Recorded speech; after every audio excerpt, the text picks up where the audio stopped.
Accroché par le Maroc, la République démocratique du Congo, c'est complique la tâche pour la qualification. Il y a Coupe du Monde, un but partout, lobby vendredi, dans le stade de Martyr. Question, est-ce que la RDC peut garder espoir pour la qualification à la Coupe du Monde, car le match retour, c'est mardi 29 mars 2022, 21h30, heure de Kinshasa, na Maroc.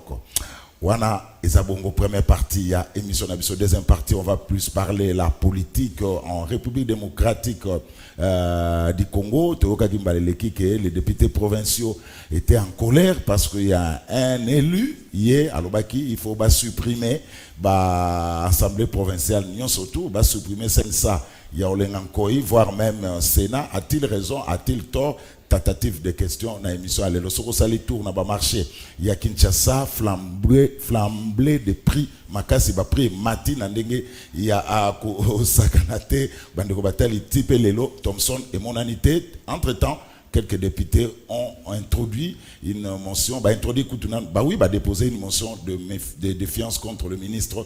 Il y a économie. Est-ce que Fatih Beton pourra encore espérer un deuxième mandat en République démocratique du Congo? Pour quel bilan? Tentative de réponse, Denis Kambaye, sénateur, Azanabiso Nakatea, Plateau Malabeng Ramingi, le géant d'Imon Amba, Napesi Mbote Mingi.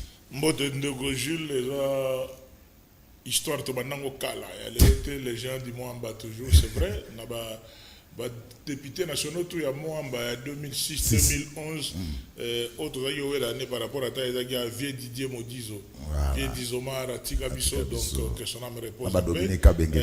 Vieux Dominique, on a Calcio, Dominique Abengé, donc député national à Kisasa 2006-2011, beaucoup de respect, donc ils ont eu Calcio quoi.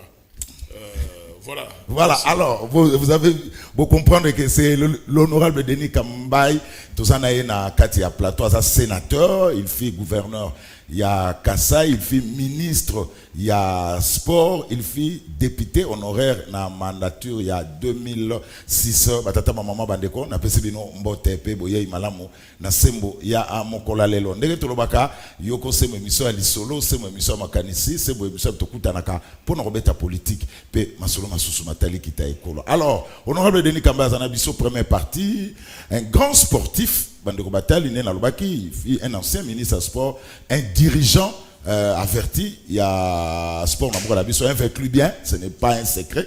Il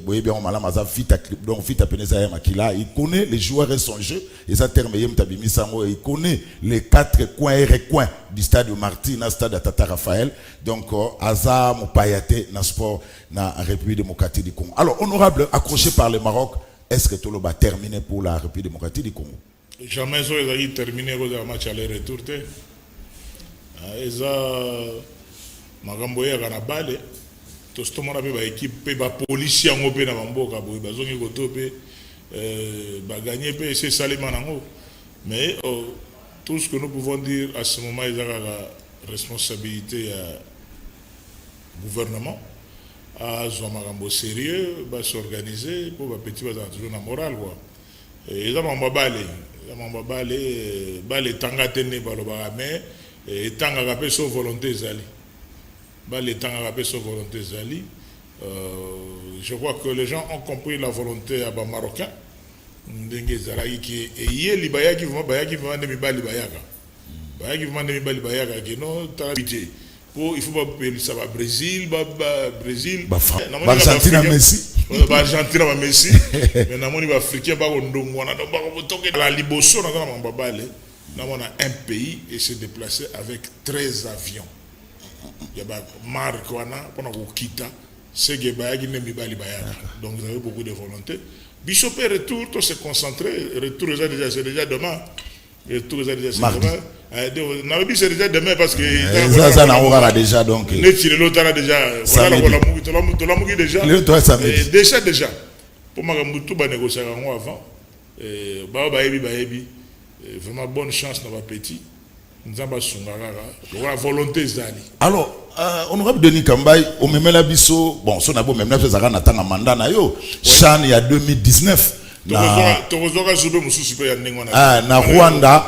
Vous connaissez un peu le rouage, eh bien, ou bien, qu'est-ce que, on est Simba qui tenait équipe aller ou pas?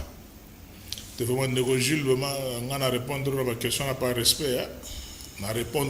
tant que sportif, on a mis sur la politique. Tu reçois la deuxième partie. On a lobby déjà parti, on a lobby à sport, on a mis un coquille. Parti lobby à sport et coquille. Parce que tout le monde a un mboka mogo, au biso msuso mutu, tout le monde a une caméra, na vanya, kamba le bagi kak, akati parti on a réseaux sociaux. Akati parti on a réseaux sociaux.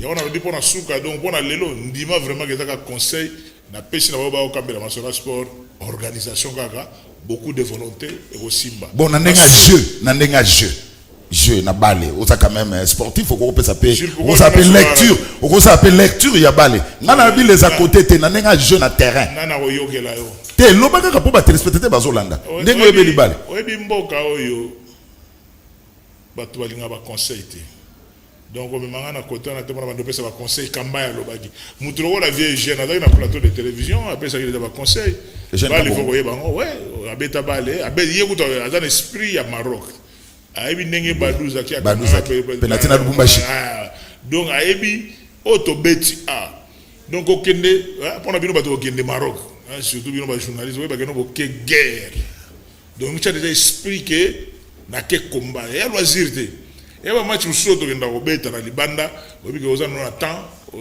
après match okende mo boîte ou bien okende no place ko payer moi eloko kotama kuna mettez-vous l'esprit que au front.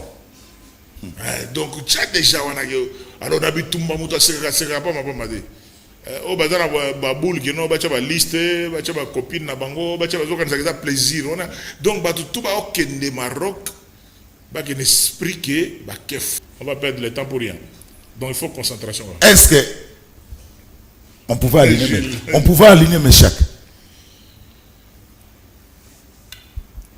Est-ce que Meshak a le même jour, c'est peut-être ça. Non, qui un jour avant à 19h. Il ne s'est pas entraîné. C'est moins difficile parce que petit mais au football le niveau est comme à cohésion. Organisateur qui va jouer tout va être meilleur. Mais esprit d'équipe.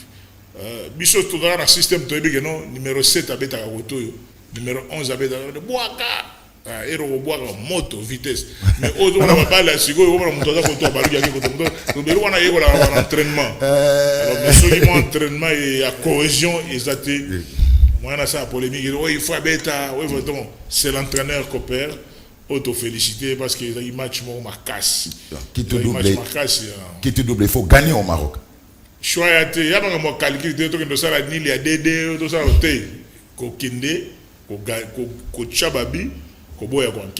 Alors, pour Natika, on a dit sport, on a dérangé au Lissou-Souté. Alors, on a eu le résultat, il y a un match aller 1-1 RDC Maroc, Balana Chapoma 0-1. Si on ne fait pas attention, il y aura 4 équipes.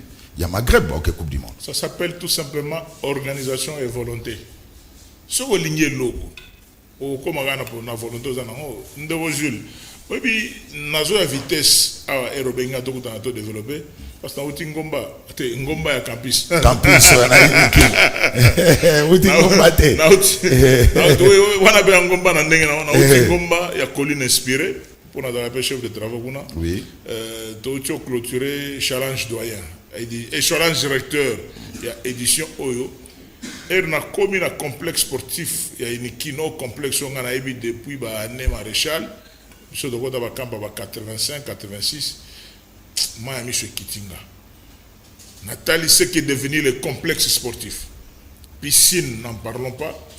D'abord, pour la carré négative, c'est ça ce souci.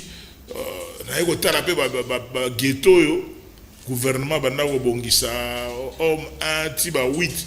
Nema titi eboti susu on a quand même toi mon lit moi qui ndoki moko négligence ezali po banda kwa na bota ko salon il y a pas longtemps na ma titi zamba on a moni vraiment que négligence côté il y a un problème ba sunga de sorte que non les recteurs l'actuel comité de gestion il y a Inikin ba travail continuer ba homme 30 presque abandonné donc ba sunga vraiment université de Kinshasa et dans l'églissement homme 1 et na homme 2 Nathalie qui va construction anarchique et envahir l'université de Kinshasa. Et pourtant, Bon, au Baïli, l'université de Kinshasa, il va dire que le numéro 4, il y a Daring à l'époque, il y a Imana, Jackie Tanzan, Abetatina Léopard. Donc, le boxeur, le Gabé Moukadimanda, il a produit à Inikin. Donc, le complexe sportif de l'université de Kinshasa pose problème. D'où, dans le Banini, le résultat, c'est parce que va tenir compte de l'infrastructure sportive. Puisque le talent est en ango. Mais l'organisation des ils ont manqué de mingi. Tout le bagayango kala to pe ça va leçon parce que ton mboka mogo ba to ndi magana bango conseil té. Ba mboka ya ba je le connais, tout le monde connaît, tout le monde a prêtre, attends prêtre tout le monde connaît tout. Et le ko senga mais moi muké o biso ki moninga sala eloko yo na no salate. Et ça sonité pour nous retourner les andé ni. Je peux avancer. Voilà, on peut avancer. Alors la politique, honorable Denis Kambay, aujourd'hui nous avons supprimé l'Assemblée provinciale pour l'année. Il y a des députés provinciaux, qui ont parlé du peuple, n'importe sur beaucoup tanaki. Pour l'année. Merci, Ndego Jules. Oui, il y a les bossons que Moutoro menacé Denis Kambay dans la botamité. Physiquement, que Moutoro est vraiment et pas dans la mouvement que non. Toi profite à si moi baise il y a internet tu as ça là et na filmé bon na musique il va assister à Chic Norris na Bruce Lee et ça là un plaisir n'engé pasteur Moïse Mbia ota ko ba ngba to ba te na mwana matete nga za mwana oni nengo bien que mutozo risque ba biloko wana ke na menacer Denis Kambay ça koloba na foule ça bien. Qu'est-ce qui s'est passé ces jours-là? Ils ont rentré, ils ont invitation à Premier ministre et au gouvernement à Arior à inviter les députés provinciaux à 26 provinces. Pour s'approprier un projet à 145 territoires. Et à l'occasion, na biso na niveau du Sénat, article 104, il dit que biso peut avoir un mandat pour représenter la province. Voilà, to garder cordon ombilical. Biso va président du groupe, biso va sénateur, va député provinciaux, bureau assemblée nationale, sénat, gouvernement, to landela kama 145 territoires, programme on a évolué ndeni. Parce que les lots, na la mission na bobeta kabilo ba 100 jours ndenge simbate. Bolanda ne bobeta kama solo ba chile gelu ndenge moi ndenge simbate.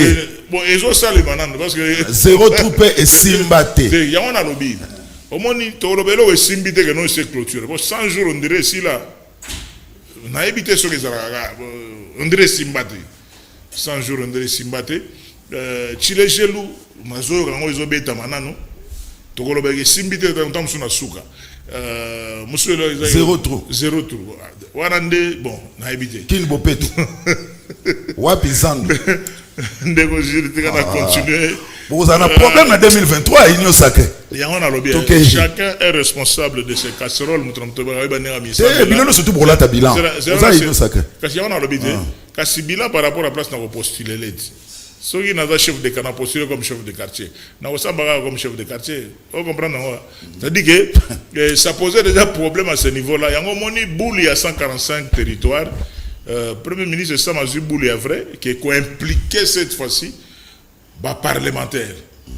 Parce que dès que vous avez 100 jours dans Chile gelou, vous avez un cabinet qui va conseiller. Attendez, tout le monde a un esprit qui est union sacrée, mais nous n'étions pas vraiment consultés. Vous comprenez? C'était ça. Mais Coco, tu as toujours dans la salle. Avant que tu n'en aies pas, tu as menacé à mort les députés provinciaux. Balobito bima, biso dora ba palissade, biso ba futaka biso, bango ba futaka bangote, bazana ba passer teto bima makambo etalika ba député provincial. Vous en avez $1000 il y a carburant chaque fin du mois. Wana ya ba jemuke. OK. Wana ya ba jemuke, ya be makambo lelo te to bananga banda kala. Ya nouveauté à te. Baso lukabino. To bima. Kokota na ko to rapport ko bana boy belé ba ebinga. Blanchard, Blanchard, Oazali président, député provincial, tout, Mastananga. Assis à la IBTP, à Inikin. Aébi qui est derrière Denis Kambay, Nabane wana sous maréchal Nene Masolonenge, Aébi esprit, qui est un guerrier. Mais mais maman moko, maman moko courageuse na benge maman courageuse bon on comprendre que non makele la mingi ne za mingi mutazolo ba po ebenge bazo filmer pour okoki ko répondre ma bête okoki pe ko sala ye mabe te bazo filmer vous comprenez à Zurich ya ko ba de deninga mai surtout deninga mai abima parce que alobi ba boma ba assemblée provinciale nga bité maman ngai te kolo elobo na ye wana Steve Mbikai yende muta déposer d'ailleurs kutu erozolinga mama ngana moni biso ba sénateur pe to attaquer pe Steve Mbikai Steve Mbikai a suivi na l'Assemblée provinciale alobi pe na ba biso pe ba sénat to budgétivore to démarrer vous comprenez boko bomanga pamba pourquoi parce que ngana ke na analyse o Steve Mbikai na lobi ke OK je suis d'accord avec Steve Mbikai pour nous institution budgétivore notamment ba Sénat ba Assemblée provinciale gouvernement provincial mais ngai sikoyo na changer de côté na kolanda logique à Steve Mbikai parce que logique à Steve Mbikai yo sala que to sala ba révision constitutionnelle makambo belé mais ngai dono nga pe la téléméli nouveauté na ngeza ndeni pour nga tobo mana ba gouvernement provincial pour nga to longwa pe ba biloko ba élection ya ba gouverneur de province tozonga na bula maréchal Mobutu Sese Koko Kumbendo Wazabanga ya koloba ndeni que les gouverneurs de province soient des gouverneurs nommés par le président de la République élu. Il y aura des réformes. Ngai côté na télé ba biloko Steve Mbikai ya na ba kibudi ba mutu na ndenge na ye. Mais vrai boule pour nga et ça là que lelo un gouverneur pour dans 4 espaces linguistiques Muluba Mukongo Mungala Muswahili. Aussi Muluba moko otindi la Congo central. Na ba kota ba province congophone. Aussi congophone moko tinde côté la province swahilophone. Aussi swahilophone tinde côté la province moko lingalophone. Lingalophone tinde côté lubaphone. Tout ça la ndenge maréchal azayi au sala pour te garder unité nationale. Ndenga tinda konde vila kikanda na Goma. Exactement. On m'a dit que non vie ba pona yeti député national kuna na Goma, abi pe président ya groupe parlementaire du groupe politique ya batu ya Goma mais ye mu Congo ya Congo central. Vous comprenez? Ba idée on a ndenga na zaki nango. Mais maman wana tomboka yi makasi comme si vie na ye a osukaka député provincial. Ozo mona ba biso mususu tellement que to sala ba fonction et belé na vie na zaka na susu ya kisomote. Obi okutana na ministre moko botam susu na yebi na ngaite ba ministre. Donc ayeme ya yebi yo ayebi koza deninga mbai. Mais bato baza pembe na bazo paka excellence mais ngai singa na koza na somo ministre. Pour na zaka déjà les ministres des sports les plus compétents obayebi na kisenso et puis banero mbongo kuna ti na Matadi Gibala et pas grand prêtre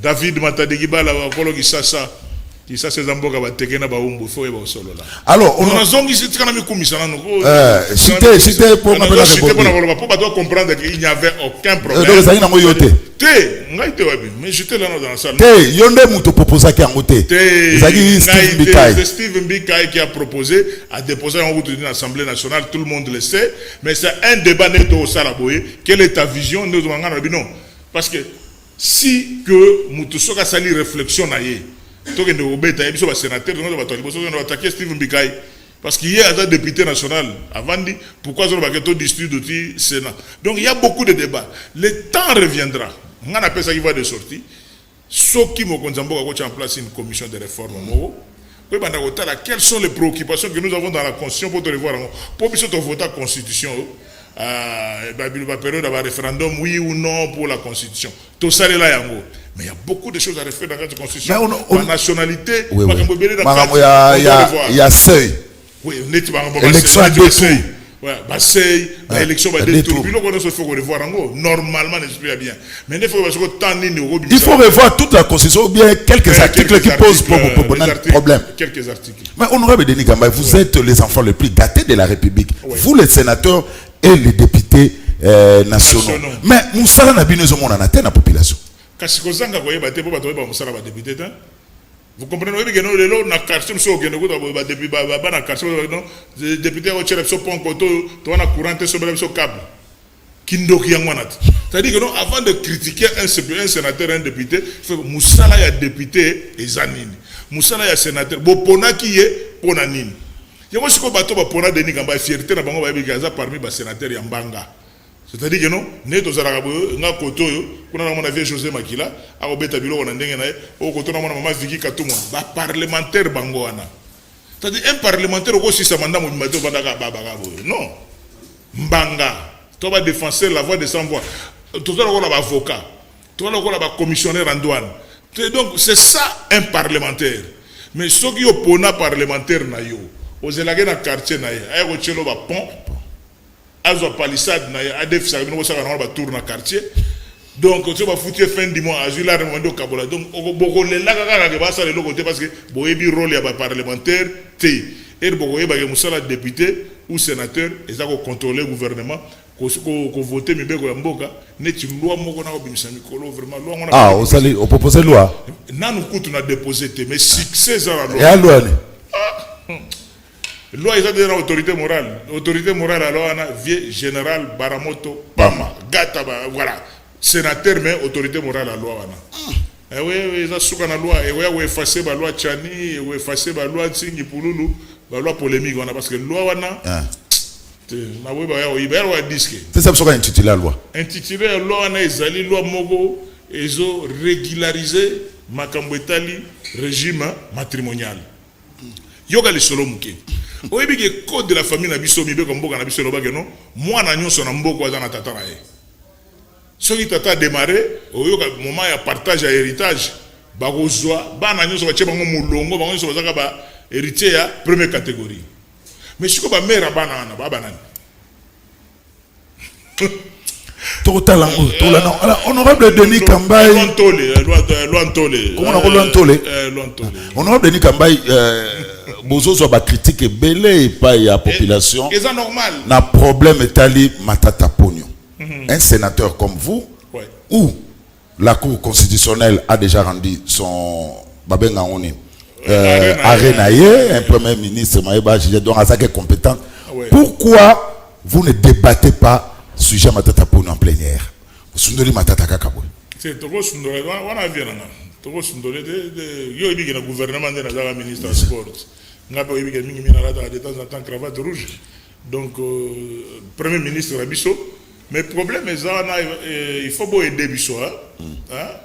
Bino va peuple au Hollande Bisso. Il faut aider Bisso parce que dans la constitution, il y a des dispositions et ça, ce qui a fait raison en justice, Bisso va institution sous story au côté à côté. Mais ça, la justice, c'était parce que la Cour constitutionnelle s'est déclarée incompétente.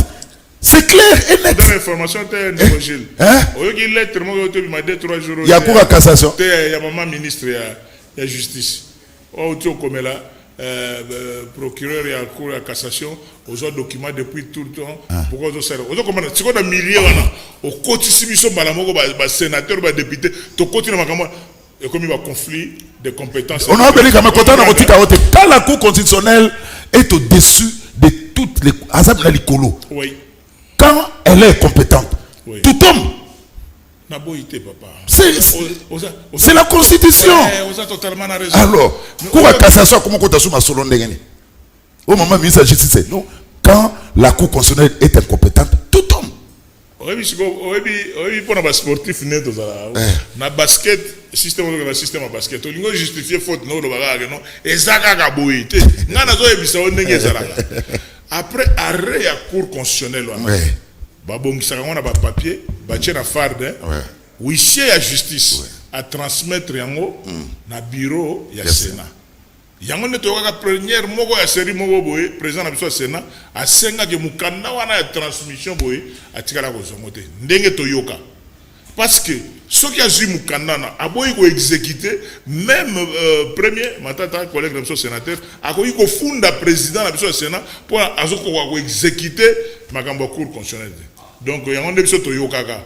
Donc on a besoin d'informations sur ce. Il y a mis balé de voir que non premier azakande na deux biloko. Azakana deux dossiers. Dossier pour la réalisation, dossier mususu ya Kangalonzo. Je ne sais pas si le dossier est clôturé. Il y a un conseil d'un avocat. Mon premier, au lieu de gagner dans l'émission, il n'y a pas de dégoût, dans les réseaux sociaux. Mais il faut siéger cour constitutionnelle, on commande avec cette lettre. Parce que nous avons un document, nous avons les réseaux sociaux. Ce qu'il y a un document qui dit que, voilà, arrêt et lobby, vraiment ceux qui exécuté donc ils ont mon boulot. Mais entre-temps, oui, Mikolo, quand on a des réseaux sociaux, on a évité ceux qui ont vraiment maman ministre de la justice Mutokomi Mukandana, réseaux sociaux, tout le monde Mukandamo, ministre de la justice à Komeli, procureur général et à cassation. Donc beaucoup de gens sont dans la difficulté. Ou tout s'ingérer dans la justice. C'est tout simplement ça. Voilà. Honorable Denis Kambay, Union Sacrée, ça comme Mamadé ce matin. Les tungu le mati, nga ko papa sobe langa pilipili na ndako mama ebo pilipili komi 2000 francs. Biloko e mati. Obi ko pese ba tumele se ba pesa na mboa Union Sacrée. Ah merci beaucoup ndeko Gilles mais ngana ko kansaneti mais yo za muto kala. Yo te pour ba questions opposées, eza ba question ba innocent. Bato ba éviter que Mboko ibanda depuis 1960 tina lelo. Les hommes passent, les institutions restent. Il y a la continuité de l'État. Trop d'excuses, hein, pour le moment, c'est l'Union Sacrée qui dirige le pays.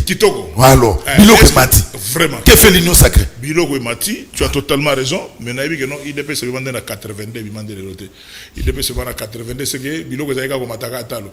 Problème est on doit faire beaucoup d'efforts pour que les choses changent. Et en plus aussi, na évité Gilles ba période dans le que non c'est mo totalement na million, mo totalement na 1 million de francs dans poche. 1 million de Zaïre. 1 million de Zaïre. Je sais, je ne peux pas justifier, je ne suis pas venu ici, je ne suis pas porte-parole et à gouvernement et à Union Sacrée. Vous avez tout le temps excellence, monsieur le ministre. On a répondu à la question. On a journaliste, on a un réflexe. Si on pose des questions, il a toujours une réponse à donner. Jour au Simba, ancien collègue, journaliste, les excellence. Pour poser ma question, on a comment à Union Sacrée, gouvernement de Warrior, voilà ce que je pense. Moi, en tant que sénateur, je crois que Olanda Gibiso, président Bahati Aoutaï Golobayango, que cette session ici, Bissopé, te reposer comme ma question. Pour Bissopé, tu as peuple, Bissopé représenter peuple dans la institution. J'ai à peu près 8 questions orales avec débat. Adressé par membres du gouvernement, point par point, y compris le ministre de Biloko et Matitalo. Tokotuna bango, peuple à lobby, na Thompson. Tokotuna, déjà dans l'Assemblée nationale, par-ci par-là, question, c'est ça. C'est-à-dire que non, pas si haut, on a degré naï. Et réseau là, aux l'autre, que jour, on a 200 000 na tiki boulot. Nous sommes l'autre, jour, on a 100 000 na tiki boulot. Au mouton, 1 million, mouton. Donc, mouton pas ton naga. Surtout Shinding parce qu'on a toujours des problèmes à tous les niveaux par rapport à ma charge. Bref, je ne peux pas te dire que non, tout va bien, tout comme je ne peux pas te dire que non, tout va mal, parce que les problèmes, il y a l'Ibosso, qu'on lutte contre, c'est la volonté. Volonté, il y a dans la session, tu dis que non, gouvernement de Warrior, tu as observé bien, tu as passé bien temps. Si vous pouvez répondre moko na moko pourquoi 0 trou et aussi la 100 jours et zawapi chile gelou to komi wapi de sorte que zando banda to kanga tile non on doit poser ngana mona ermo yambaka bato ba sala ba débat moko non sens aux hommes que les a bien été mais aux autres défendre encore parce que tu es de l'Union Sacrée. Aux autres conseils que ça ne va pas, le peuple souffre. Êtes-vous conscient? Est-ce que non le peuple vit le bonheur na cosio? Son ambition que le peuple doit vivre le bonheur dans la caution. Mais qu'est-ce qu'il faut faire? Voilà. Ce qu'il faut faire, il faut peuple aille non. Tout ça na bateau yo musala na bango za pas ça bango plaisir. Qu'on peut sa joie na peuple. Bateau ngo benga bango na gouvernement. Gouverneur donc ba exécutif gouverneur de province. Donc so biso ba kinoa to kolela. Muto biso to kotalela la nani Gentini Ngobila. Na gouvernement na ye. Alors, avant de faire au niveau argentin, bourgmestre parce que les gens ne savent pas que ça soit dans la 24 bakondia. 24 bourgmestres, Bazali, chef de quartier. Depuis 2007, ils sont toujours en fonction. Mais si comptabilité, n'a bilan à Bango. Il y a des coins choses les Kaboé. Je me pose la question, soit les problèmes, il y a Congo, il y a ça, il y a combat spirituel ou bien dans des. Donc vous allez vous trouver que nos places soyo bakoyiko chabarte mais barezana. Vous trouvez que place au garage koyiko zarate mais garage zana. Donc elle moko talebi na lobato na lobati. Hein? na ka vie mo politique avec ta so mboke ko bonga soudé bon na bona tanga ko mamutu mais toyoka to ba to kisasa ta tali o vraiment ko bonga chef pe moi lobaki mboke kufa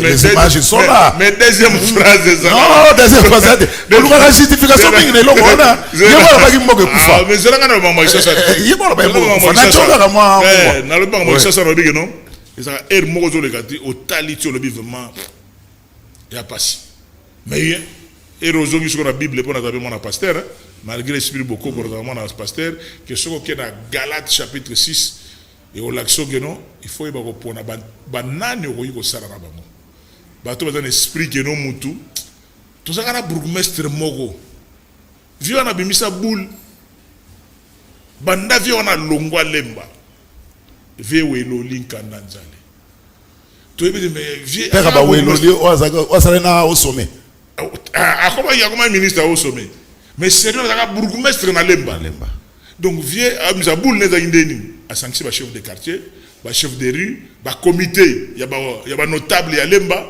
ay sont toninga lemba na biso ngenga na ngoka ngaza na mbongo kopesa bino te be muto sala ka logique no acha couleur a pembe na porte ndako na na clôture na ba cha soin liboso ndako n'est pas de poubelle abimisa ba tube lumière ebima c'est-à-dire aux autres tambola lembo zo mona que il y a quelque chose mais maintenant siko yo mona côté à bureau na biso wana il faut na beta bureau na biso grand Kassai sur na Beauvant il y a Beauvant na c'est ma paix victoire nga ba ebisinga que non ba parler o ezana eza ba parler avec Vieilledia vous comprenez ba to ba saka na vie ba website via avec client pour na monnaie tu ba to comme c'est la message tu kana beta nga ali sur l'émission ya Gila ba ghetto ya propre mais t'as la liboso par la vie est-ce que vraiment vie les diazangilar ya ko bétonner la place ou bien donc est-ce que l'état peut qui ça pour donc liboso ya ba donc après ça qui tu on a pas vie les dia après on l'équipe vie les dia immeuble mo ezali on a ba benga baloba on immeuble ya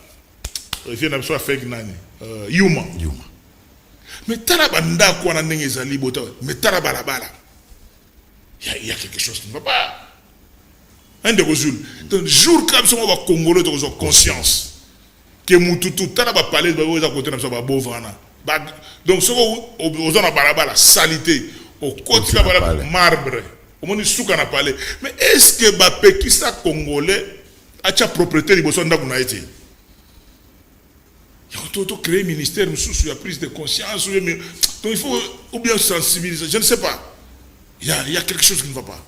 Mais yo mona on trouver conflit quantité ba pasteur bazana ngo na ba église baté ya nini sikata ndoyi mikolo succès za ngo admisa le solennel à pétage honorable Denis Kamba yo pe candidat à 2023 Fati Beton na tikala ko loba mususu de mais erto bandaka li solo à FCC cash na beta yango déjà banda kala que le corps a toujours le système ya likele mande ko Jules tout ça rendre sérieux besoin bon thème à comprendre que biso on se saute ni ko ba mingi te pour te déjà averti que le Congo a 4 espaces linguistiques le corps a le Congo a 4 espaces linguistiques et koki ko soit mutu a ko finga ne doza biso mutu ko finga ne mutu ko zo risque mettre city transana ou bien si boli donc to ba éviter de tomber la ceinture na ngana que mutu ko zo risque a comité na bureau na Grand Kassai kuna Denis Kamba yoloba nini awa koloba ne ko filmer réseaux sociaux mais dans le vide mutozo risque on a donc Denis Kamba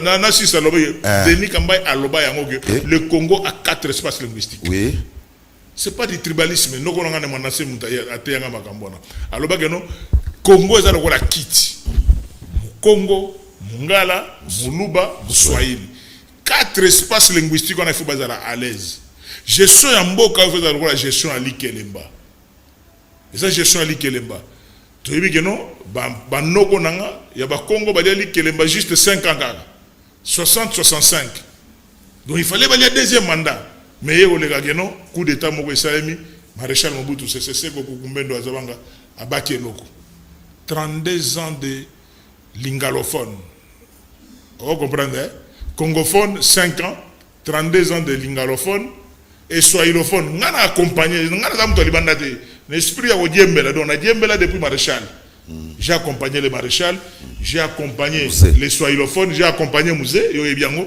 j'ai accompagné président Joseph. Maintenant, j'accompagne le président Félix. Donc, au candidat... esprit à Ali Kelemba, on l'a compris. avec la deuxième Li Kelemba. Et voilà, candidat 2023, c'est Félix Antoine Tshilombo Tshisekedi. Il n'y en a pas deux. Quand il y a des écoles, on a des hôpitaux, Fatia Tongi. Donc, on a dit déjà bilan sur vous. Je n'ai aidé. Question autour de la tout trop. Non, on a pas tout là. Autour de la tout trop. Je n'ai répondre. Autour de la question trop. Mais donc, on a un esprit à débattre. Bah, quoi, il y a un mutambo, on a un ça. Qui t'a dit que les élections à lobby? Donc, les non, Denis Kambaye. Banamayo. On a un Gilles. On a bilan au moment où on a l'élection. Attendez. Élection, c'est en 2023, non? Oui, mais c'est là. Alors, quel discours vous voyez en Ango? Il y a des écoles, il y a des hôpitaux, il y a des Sikoyo. Sikoyo. Parce que c'est là une année, quelques non? Toyokana. Sikoyo. Bande konanga bino ba jeune nga ba kabasele, bino ba membre de l'Union sacrée, ba communicateur. Ne perdez pas le temps à répondre à Gilles sur cette question-là. Bon répondre à Gilles, attendez la campagne électorale, qu'est-ce que nous avons fait? Gilles, c'est là au mois d'octobre 2023, tout n'a pas aujourd'hui. Allez, élection 2023. Voilà. Tozi Martin Fayou. Oui. Fatih Beton. Oui. Moïse Katoum. Et Moïse Aosela. Moïse Katoum. Oui. Keba Kotopo, Mamouli Fabimi. 4 on a dit plein à calamité. Plein à stade voilà. Donc, Fatih, Bemba, Matata Pogno, Maman Olive. Vous avez dit que match est à la vie. Il y a 2023. Elle fait son travail. Elle fait ce qu'elle pouvait faire. On connaît les joueurs insurgés. Voilà. Ce n'est pas encore le moment. Ce n'est pas encore le moment. Elle te comme dans la période où tu as solo élection. On est dans un conseil. Toi, ça m'embrouille. On a un candidat pour nous avons un candidat pour deux voix. Membre de la famille. C'est la démocratie. Nous avons postulé. Mais pour nous, 2023, c'est facile. Voilà. 2023, c'est facile. On a dit bilan. Spirituellement, bilan 2023. Bilan, c'est octobre, à la veille à campagne. Est-ce que bilan peut les aller? Attends, c'est octobre. Est-ce que la tendance est deux exemples à Pamba. Au même Nicolo qui a deux écoles, deux hôpitaux, ils n'ont sacré tout. Bon, si vous avez un vous servir. T'es pas tout yobaka, tout yeba. Mais c'est là en octobre 2023.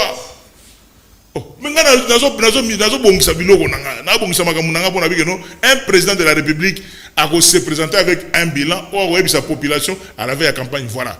Vous comprenez? Maintenant, quand vous tombez dans la géona, on peut poser ma question 100 fois.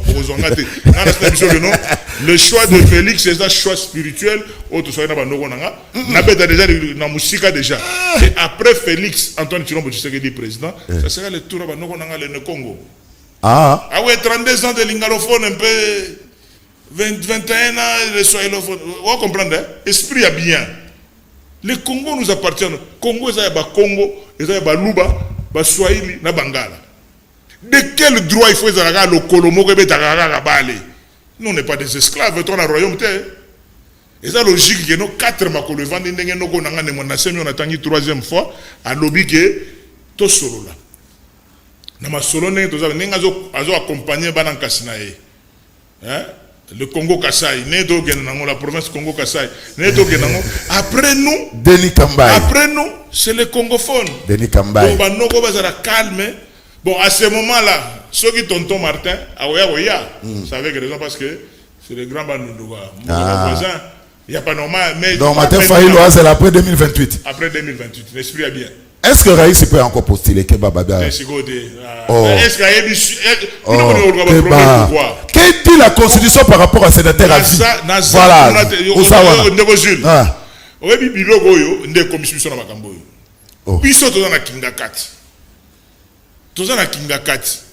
Notre président a peu perdu. Pour jusque l'élo, 2023.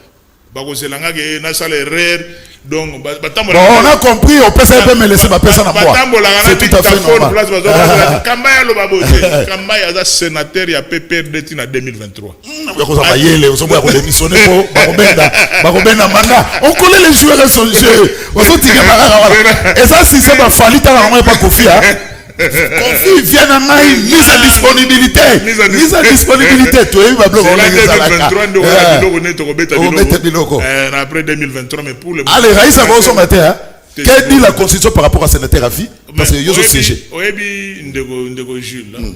Et toujours qu'il y a un esprit. Parce que seule institution qui va interpréter la Constitution de la Cour constitutionnelle. Namona sur la télévision. Pourquoi on a la télévision? On a quado, on va discuter Constitution. On a infirmier, on va discuter Constitution. On a peintre. Il y a un problème. Oui, Constitution, esprit, et là, on peut concevoir dans ma caniste, on a autocommis. Et tu comprendre pourquoi Tolinga qui sont si mandat a comme sénateur à vie. Moutoko comme appelle sénateur tout court. Mais pourquoi on ajoute à vie l'esprit et l'ingagi geno ce qui m'ont conduit à Kumbeli. N'est-ce pas président Félix après deuxième mandat a comme appelle sénateur à vie. Alors tu as cité voilà. On a 3 minutes. Alors l'ensemble pour la République est clair hein. Tous ceux qui ont besoin de la télévision ils vont partager bilan à Binote. Bon, si vous avez un niveau de vraiment donné. Ils vont partager bilan à Binote. Oh, bah, c'est sacré. Francis, pour y avoir député, on y va niveau. Pour y avoir député national local, bien qu'il y ait un poids et pas via Adam Bombole. Na ba wivini mogile ka ba ça y groupe na ba to akota et bon les non y funa ba wivini ba eli ya lukunga ba zo chapo et pas via dia mais ngana ba tout Palou Viegizanga Yves Kisombe na bendi Yves Kisombe rapporteur ba député national Kinshasa elengi assemblée nationale wana na lobi anemo ke ndenge zali awa jour au monde ande wana Francis so dans temps. Il y a tout ça, le débat sur ah, donc ça, le débat en français. Ah oui, mais quand on a canal presse en direct. C'est un canal presse en direct. Débat. Canal presse. Tout sur la bilan. Oh, bah, toi, le français, lobby. Bissot, on va partager bilan de Sigoyo avec Constitution. Miboko na Mabogo. Tout le monde, yo, tous on a parlé, Moko. Donc, bénéfice, tout relié ensemble. De pertes que tu voulais ensemble. Ah, t'es salagaté. Donc, ceux qui ont ligné qu'on a bénéfice, ceux qui ont perte, démissionner. Si Kabilo, c'est-à-dire que non, Nabimi na union sacrée et Talingate, 2, nous sommes membre du gouvernement, nous sommes bureau. C'est ça, à Sali. C'est ça, à Salabimi na union sacrée. C'est ça, dans l'union sacrée. Ah, ok.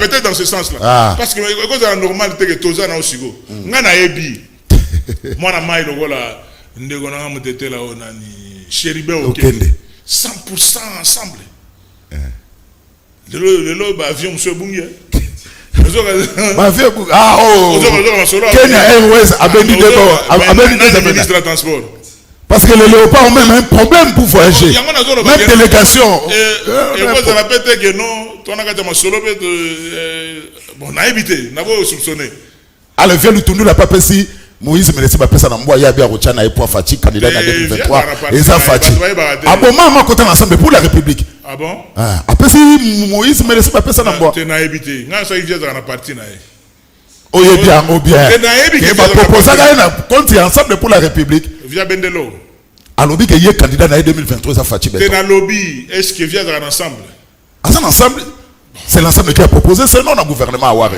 Ok, c'est bon. Mais le problème est que solo. Tu n'as jamais eu bénéfice de perte. Voilà, Francis Kalombo solution. Ayokio, on aura de Francis. Solution. On peut donner comme un second débat. Voilà, la canal presse. Alors, et monsieur Sili Menarotika, on aura Beboité, on aura Papa Botayo, Azaki Moutanzambe, Aza Pasteur, voilà. On assiste à des spectacles désolants. Il y a pas pasteur, je ne vais pas citer leur nom. Que dit honorable Denis Kamba? Sextape dans les réseaux sociaux. Oui, responsabilité à ministère, Maman Rose, Maman Kilte et association, ceux qui te font les souté et bientôt. À la différence, c'est pasteur Moussounde Bazana. Mais le pasteur père Oyanga, a licencié en théologie protestante. Bison de Banak, il y a Liboso en 1974, la tension de Botamide, la pétition de Botamide, 74, on a aux zones, dans le centre supérieur militaire. Donc on a Tassok, on a le comptable Tassok, centre supérieur militaire, père a tangi théologie, qu'on n'a pas Massamba. Vous comprenez? Donc, il est important que le ministère de la Justice soit fait la mise sur la culte et association parce que Bonzambe est moins mingi. Honorable Denis Kamba, merci. Merci. Ça va toujours bien parce que vous allez rater quand on a mis trop côté politique. Côté sport, comme il y a moins de réserve. On te dit aux grands sportifs. La politique est vitesse on s'en a raté. Mais non, on a plateau de ça qui n'a tout non question sport, surtout avec l'actualité le pas voilà, téléspectateurs, encore une fois, merci. On a fait un mandat. Oui, ça a des écoles, des hôpitaux, octobre 2023. Parce que si Jésus revenait bientôt, tu as la personne élection, c'est la porte de négociation. Le grand assemblée, on a soupçonné Moutouté. On a il y aura des élections en 2023. On a fait Bisso va sénateur 2024. Donc, vous voyez, comment on Bisso 2024. Donc, Bosanam. Bosanam, mais quelle est ton idée? Jules, comment bon, exception 2 minutes, pardon. Bosanam. Oui, les solo, tu as provoqué petit frère propre, l'honorable Daniel Safou. Daniel Safou est un journaliste radical. On avait, viens, Daniel Safou, comment patron. Donc, qui t'avait. Honorable Daniel Safou Bouti, alors, merci, honorable Denis Kamba. On a le géant du Moamba. Merci à l'équipe technique, merci à l'Union sur la télévision à travers le monde grâce à YouTube, à Canal qui est télévision. Rediffusion, lobby dimanche, 7h30, Tokoutani samedi prochain. Bouti Kalamala.